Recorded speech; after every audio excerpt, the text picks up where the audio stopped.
Good morning, I'm Bill Reynolds and we are here at Juniper Level Botanic Garden, and this morning we're going to talk about gardening for amphibians. And so we're going to take a look at the gardens and we're going to talk about things that the homeowner can do to encourage and maximize amphibian diversity.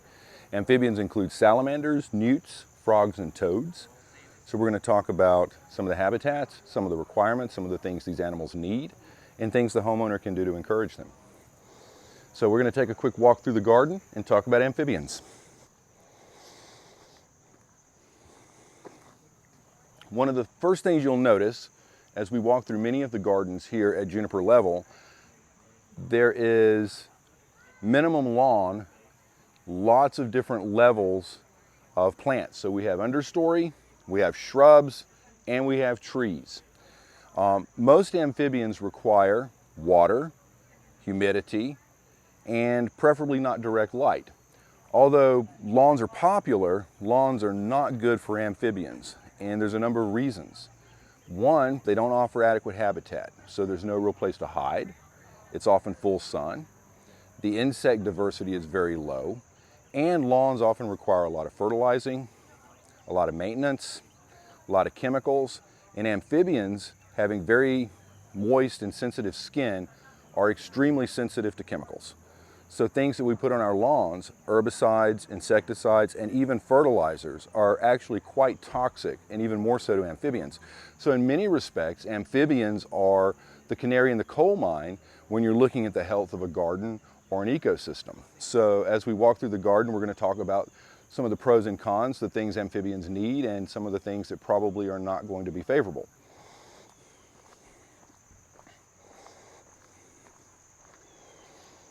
Amphibians need water. Most species of amphibians start out as aquatic immatures. We call them tadpoles or larval salamanders. So water elements within gardens, preferably still water, are optimum versus flowing water, particularly for frogs or for mini frogs. Flowing streams or flowing elements can be really good for some salamanders, oftentimes the more aquatic ones that are going to be less likely to be out in your yard. So we're going to take a walk down towards some of our water elements and discuss what's going on and possible amphibians that we can have in those.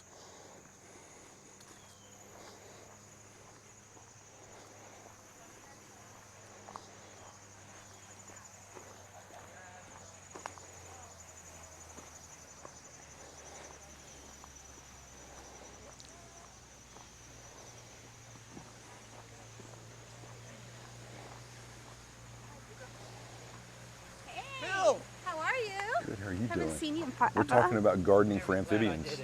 Gardening for amphibians? Yeah, gardening for amphibians.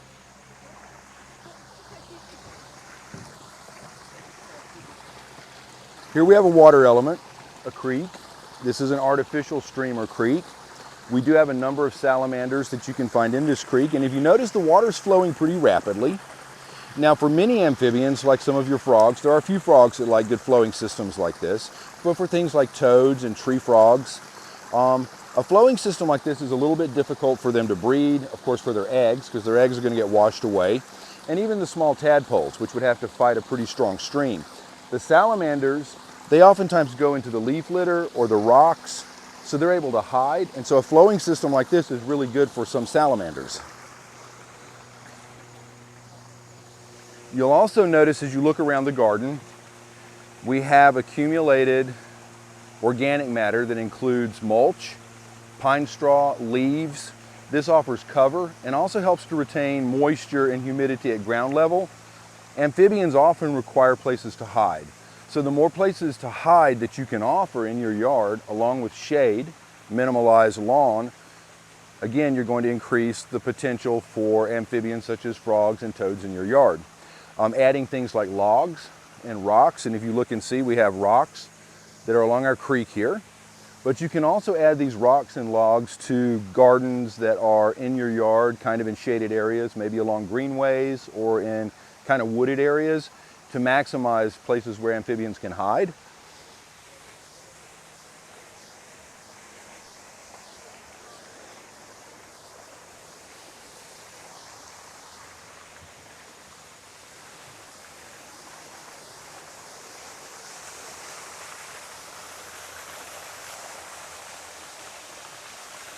Oftentimes, one of the biggest concerns that homeowners have about water elements in their yard are mosquitoes. And although standing water that will encourage mosquitoes, having amphibians will also control mosquitoes. The tadpoles and larval ones will oftentimes eat mosquitoes, the mosquito eggs. Of course, we all know that frogs and toads eat insects. So we're going to take a look at the pond here below the waterfall.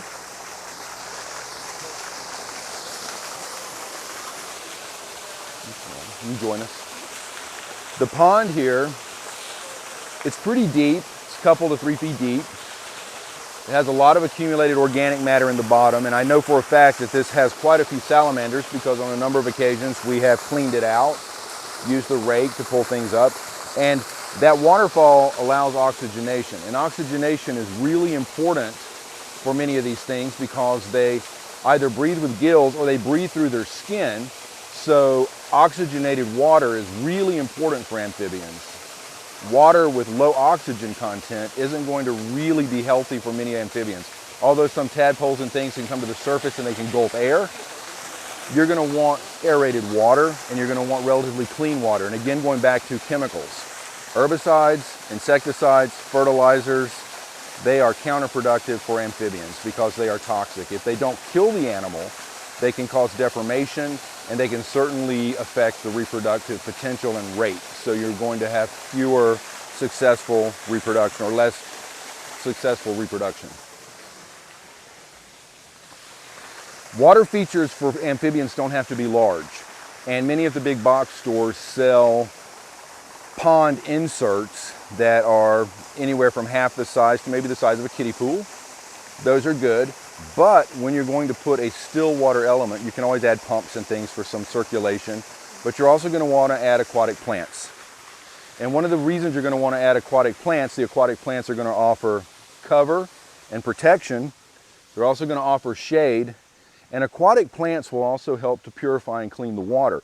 As we all know, standing bodies of water with little circulation and little cover and a lot of sunlight, they really become pea soup. You get a lot of algae.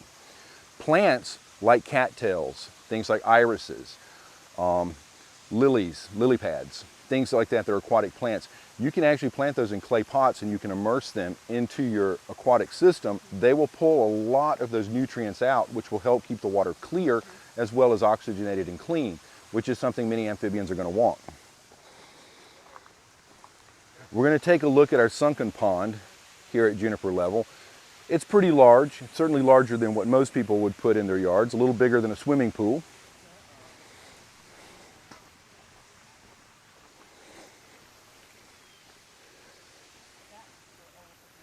And you will notice that the water is fairly still, although it does have a pump, there is a flowing system. It's not a fast flowing water system like the little creek that we just looked at. You'll also notice in our pond, we do have koi and we have mosquito fish. Now, oftentimes when people build an aquatic element for their yard, one of the things they think about are fish. And although fish can be fun to maintain, and fish, depending on what type of fish they are, whether they're vegetarians or whether they're insectivores or just kind of broad spectrum, fish can actually, in a pond or in an aquatic system, they can be deleterious or not favorable for amphibians because the fish may eat the eggs and the tadpoles. This system is fairly well balanced. We do have koi, which are going to feed on organic matter, plant matter. They're just kind of scavenging what's here in the pond. Will they eat the frog eggs and tadpoles? They will occasionally, but not at a rate that's going to be detrimental. So we have plenty of toads and frogs here in the garden. You will see that we have mosquito fish, and I don't know how well that'll show up on our film here. The mosquito fish are great because they do help control insects. But the mosquito fish also will take a lot of the amphibian eggs and oftentimes the small tadpoles. The larger the system is, the more balanced it's going to be. So here, it's not as big a problem as it would be for a small pond in your yard. Again, going back to like box store inserts. But if you are going to be growing or trying to encourage toads and frogs, I would strongly recommend against putting fish in it. Because the smaller the system, the more likely the fish are going to be deleterious to the amphibians. You'll notice that we have open sunny areas around our water, but we also have vegetation, and again, going back to using emergent or peripheral vegetation to help filter and clean the water. Yes, the water here looks a little muddy today. We've had some extensive rains and a lot of wash off. Usually within about 3 to 4 days, this pond will clear up considerably. This is an excellent example of aquatic or near aquatic kind of wetland plants. You can see very dense, a lot of shade. Underneath you see some water, certainly moisture. Things like leopard frogs, pickerel frogs, green frogs, bullfrogs, even tree frogs, they love things like this. You've got it layered lower level for like your bullfrogs and pickerel frogs. You've got your vegetation that's still offering shade, and oftentimes the tree frogs will be in the vegetation. Here in midday, we aren't going to see the frogs and the toads like we would, but as we get early in the morning or later in the afternoon, evening, and especially when we've had programs here after dark, the amphibians we have here in the garden, it's incredible. Lots and lots of frogs. And despite the fact that we're walking around and not really seeing anything, if you were to come here within an hour or so of dark, or a couple hours after dark, you would hear lots and lots of frogs. And I would like to hopefully come across one of the toads or frogs. But again, mid-morning, we're a little after 10 o'clock in the morning, and it is a sunny day. That's going to, for the most part, drive many of the amphibians to hide. Like I said, amphibians have moist skin, they're susceptible to desiccation, so many of them are not going to be out in full sun. Another thing that's really important to encourage amphibians, many of us when we're cleaning up our yards, we rake up our leaves, we bag it, we send it to the landfill or to be picked up. Leaf litter is not only a wonderful mulch for your trees and your gardens, you can rake it up and you can use it. If you are going to rake it around your trees, please do this, the kind of volcano, not volcano, but leave an open area around the base of the tree. Please don't pile your mulch up to the base of the tree and higher, because that's not really healthy for the tree. But you can rake in your leaf litter and debris around under the drip line of the tree. Drip line is the extent, when you're looking at a tree, the branches. So you're going to want to mulch under the tree, kind of your drip line. You can also garden in those areas by planting things like ferns and quasi or shade-loving plants. There's some orchid species and a number of plants that are great for shade. Again, maximizing your layers of plants along with a deeper mulch like leaf mulch really encourages and gives a place for a lot of amphibians to hide during the day and even overwinter in the winter. So keeping your leaf litter, recycling a lot of your materials from your garden in your garden can make for a healthier garden. One of the questions people often ask is, why would we want to encourage amphibians? Why would we want to encourage biodiversity or other things in our garden? Plants do not exist in a vacuum. And oftentimes gardeners have an idea that plants and animals are kind of mutually exclusive from the standpoint many animals can damage plants, or vice versa. There's some truth to that, but when we look at a healthy garden has amphibians, it has reptiles, it has insects. And flowering plants, despite the fact many gardeners think of insects collectively as bad, flowering plants need insects. Not all pollinators are bees and butterflies. Many pollinators are beetles, some are flies. Many plants are pollinated by insects that people wouldn't even think are associated with the plants. Many of these insects clean the plants, they eat the dead material around the plants. So a lot of different biodiversity of bugs in your garden isn't a bad thing, it's good for the plants. But if you want amphibians, you got to have the bugs, because we all know that toads and frogs eat insects. So it's really important to create a lot of different microhabitats and layers, again, with your mulch, your leaf litter, low-growing plants, shrubs, and in areas where there's trees. The more species of plants and the less open lawn, the healthier the environment is for a lot of different species. And for amphibians, they're very sensitive to our chemicals, they're very sensitive to desiccation, so we have to create an environment other than the open lawn. Well, anoles are lizards, but for reptiles like lizards and skinks, amphibians like salamanders, newts, and frogs, toads, again, deep leaf litter, logs, rocks, even terracotta, broken clay pots. I tell people, when you've got broken clay pots, dig you a little hole, Stagger those pieces of clay pots, cover it with leaf litter. It gives a great place for things like frogs and toads to hide. So terracotta, broken terracotta pots, many things like that can be recycled and used in the garden to create an environment that's conducive for things like frogs. The leaf litter, should you like chop it with a lawnmower? No, and one of the reasons I say don't chop it with the lawnmower, because leaf litter falling out of the trees, that's where many of our butterfly chrysalids are, many of our moth cocoons like the Luna moth, the big green. And many people, if you've been around in North Carolina for many years, decades, you will have noticed there's been a precipitous decline in a lot of the species of butterflies and moths that we see. Because when we clean up our yards and we rake it, it's all going to the landfill. And they need that leaf litter to overwinter. That's where these things live. So really chopping up your leaf litter is doing more damage to the biodiversity than just raking whole leaves. And I always tell people, if you want a successful garden, we all know that nature does it better. We're trying to emulate or copy nature, so oftentimes the best way to do that is to do it like nature. In nature, when leaves fall, they fall as entire leaves. They don't fall as composted. A lot of times when we get these composted things, they're oftentimes a little thick, they're oftentimes a little dense, and that isn't necessarily what's best for some of the underlying, even some of our plants. And I'm sure many people have smothered plants with mulch. Leaf litter is much less likely to do that. I've had trouble with leaf litter making layers.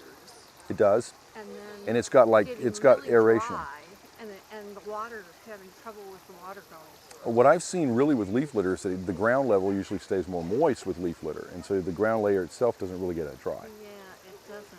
I lived on it. So what are you using, like oak leaves, big oak leaves? There's a lot of hickory. Some leaves are higher in Pine tannins, needles around too. I try to kind of keep but it again, if you mix this and you do it, generally your moisture is going to stay closer to the ground, and certainly leaf litter seems to hold more moisture than a lot of the shredded bark mulch. And again, if you water, we here in North Carolina do experience a couple months oftentimes of drought, which is a little atypical of what we've been experiencing. So oftentimes when you get excessive dry, the ground and the mulch and the leaf litter itself can become hydrophobic, which means it's going to kind of repel water, which is what you're kind of looking at. So I tell people, if you know we're coming into a drought, it doesn't mean that you have to water your yard every day, but maybe every 3 to 5 days. Just put a sprinkler out there in the shade and let it, if you can keep that moisture in there without losing it in the first place, then you're typically going to have a healthier soil. And it's important to think about healthy soil requires being protected from sunlight and from desiccation. Because healthy soil has bacteria, it has fungi, it has bugs, it has microorganisms that interact with the roots that allow the plant to absorb nutrients. A soil that's full of nutrients, but those nutrients aren't accessible to the plant, really aren't doing any good. And the accessibility to the plant is directly related to how healthy and what's alive in the soil. So you can have very rich nutrient soil that is dead from the standpoint it's not biologically active and the plant can't use those nutrients. And again, with things like amphibians, that is really nice, and the same with lizards and box turtles and many of the insects and things that'll go into that leaf litter, they'll turn it. That's what they're doing. They're digging, they're looking for food, so they'll help to kind of keep that aerated and keep it moving. So again, biodiversity is really good because it keeps the system, everything moving parts. Any questions? Snails? Do what? Does anything eat snails? There are things that eat snails. Certainly some amphibians will eat snails and slugs.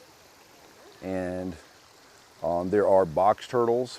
Turtles definitely eat snails and slugs, and even clams. There's some turtles that specialize on those things.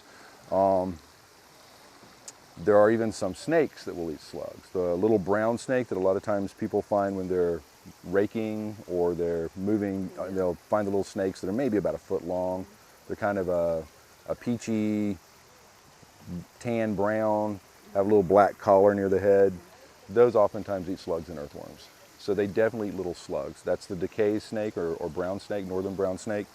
Really beneficial little garden snake. Oftentimes scares people because people have negative associations with snakes. But the vast majority of snakes in the garden are really a good thing. It's again about balance. And there is no better rodent control than a snake. People often think cats are great. Cats can't go down the holes or into the cracks and crevices that a snake can go. The cat likes to get the snakes. This goes back to another point when you're gardening for diversity. And I am a pet owner, so I can appreciate people's love for pets. But cats and dogs, and particularly cats, being very efficient hunters, and they can get down into smaller places than most dogs. They can really be damaging to a lot of the lizards, the reptiles, amphibians, and birds, and other things that we have in our gardens. And dogs can too. Dogs can dig. They can. So dogs and cats are natural predators, but they are not natural predators in this system. These are domestic animals that we as humans have brought here. So they can be problematic if you're really trying to maximize wildlife in your yard. Dogs and cats can be kind of deleterious to that. So I always recommend to people, contain your animals, go outside with them. Unfortunately, we have feral cats. And that can be a problem. But again, if you maximize the harborage with rocks, logs, like I was saying, broken clay pots, dig a little hole, maybe 10 inches deep, layer those pieces, cover it back with leaf mulch. If you can create places for animals to hide, they're going to have a better success evading predators like cats. If there's a place where they can get away quick and the cat can't get to them, that's what you want to do. Dry up, you make a point of watering those areas with the fire. I would. That's what, again, going back to when we know we're coming to a drought or it's going to be an unusually long spell, you can augment watering, but it doesn't require having to get out there and water every day or water for hours. Like I said, every 3 to 5 days. Just set you up one of those sprinklers or rotating sprinklers and just kind of move it. And again, if you're looking at shady areas are going to hold moisture longer than open sunny areas, which again, minimize your lawn, maximize your plantings. And I think most people would prefer to deal with flowers and flower beds and gardens, more so than they would cutting grass. And the idea, really the concept of open lawns, that only goes back a few decades, kind of after World War II when many of the farm lands were converted to residential. There were no trees.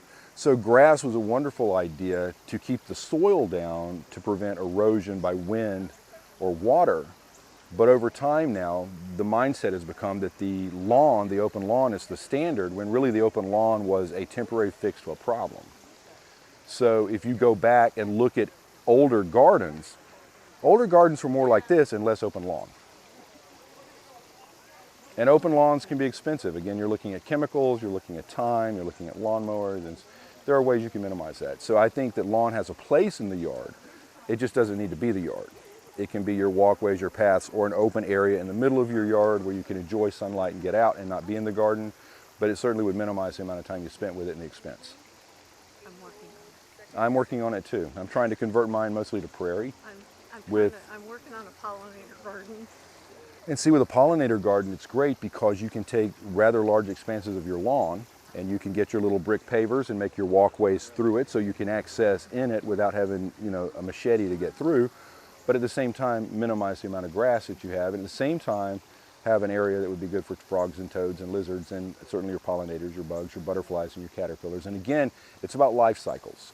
If you want to get rid of a pest, break the life cycle. If you want to get rid of mosquitoes, don't have pots and bowls and bird baths sitting around for days holding water. Dump them, turn them upside down, or clean them out regularly. If you want to encourage butterflies, beetles, things that are beneficial, bees, frogs, you want to accommodate the life cycle. You can't just have flowers for the butterfly if the butterfly has no place to lay eggs for the next generation, which is what we're seeing decline. It's because these animals they have all the flowers in the world, but the flower means nothing to the caterpillar. Caterpillar needs foliage and needs certain species of plants to eat. And I know we're talking about bugs now versus amphibians, but it's the same thing with amphibians. You have to have water elements. And even rain barrels that people often set by their houses where you collect rain off your roof, they make those with lids that actually have a little bit of a crawl space into them. And my neighbor does that, and he has lots of tree frogs because they get under there, under the lid, they lay their eggs. He uses that to water his garden, but he's got a mesh that keeps the tadpoles in so they don't go through the hose.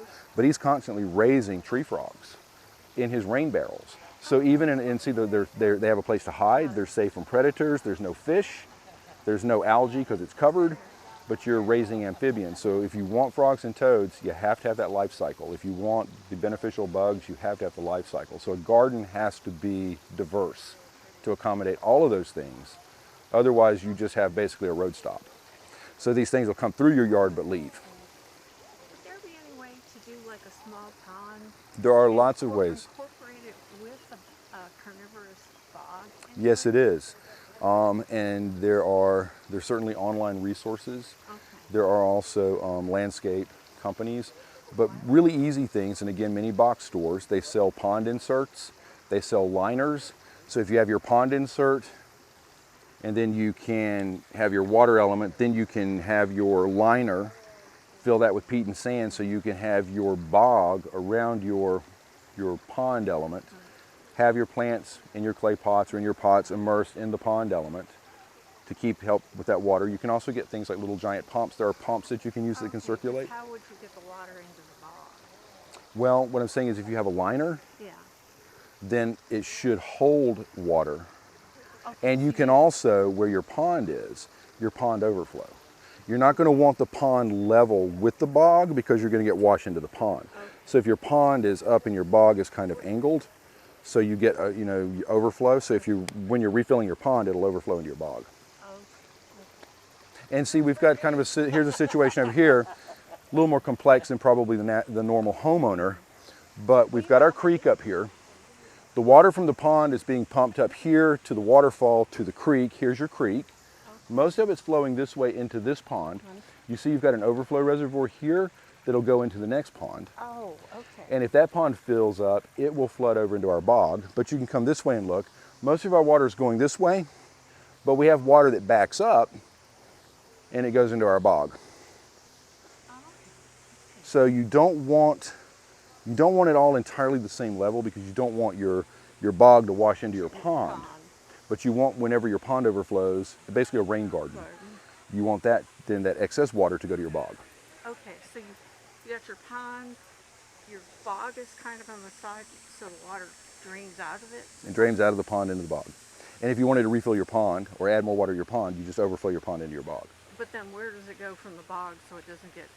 Well, your bog is going to be, you're going to have your liner or your additional whatever. Your bog is going to be a pretty limited area around your pond. So you would be regulating, you'd be regulating your water. Okay. So anytime your pond started to get low, you could just add water and then allow your pond to overflow. You could even at your pond, if you wanted, you could put holes at a certain level so when that water reaches, it'll spill in. But you don't want your bog and your pond level to be such that if you get a lot of rain, your bog washes into your pond. So you're going to want some kind of a break that allows the pond to overflow like a rain garden, so that your overflow is feeding your bog instead of your bog feeding your pond. Okay. Because the bog is also going to need to have intermittent cycles of some drying out. Not bone dry, but it's not going to want to be, perpetually waterlogged. So you're going to want some drain. Well, and this will drain within a few days. Like I said, we've had rain. You don't want it like that. We don't want it like this all the time now. Gets a little too much water. So you're going to want those periods of, like when it would rain, your little insert pond would overflow, it'd feed the bog. If you've got that liner, which is like a rubber liner, plastic liner, that'll help hold your water. So you're going to hold some of that moisture in that bog. It's not going to just wick all into the ground and disappear. So you basically have your pond, your overflow, and so it's a rain garden. Okay. But you're using a liner to do a little bit more water retention. Yeah. And that would also be good for amphibians. And things like pitcher plants, a lot of times tree frogs will get down in them. Unlike a lot of the bugs, the tree frogs can climb out, but I have seen tree frogs hiding down inside the pitcher plants. And pitcher plants are wonderful bog plants. They're wonderful garden elements. Pitcher plants are native to the southeast. They range from the mid-Atlantic all the way. There are even species in the mountains. But as you get into the Gulf Coastal Plain, like North Florida, along the Panhandle, southern Alabama, there's many, many species. And entire bog areas, just fields of nothing but pitcher plants. Irises, like I said, there are a lot of plants that like these wetter conditions, and you're going to want plants that do that, especially if you're trying to encourage amphibians. Again, cover. A cat might chase something on the sidewalk, but once it's in there, the cat's probably going to be like, yeah, no. So what you want are those retreat areas. Stacked rocks, rock piles. Any other questions? No, not for now. I'm happy to answer them. And I think that I appreciate people tuning in, and if you have any additional questions, feel free to contact us here at Juniper Level Botanic Garden. Thank you.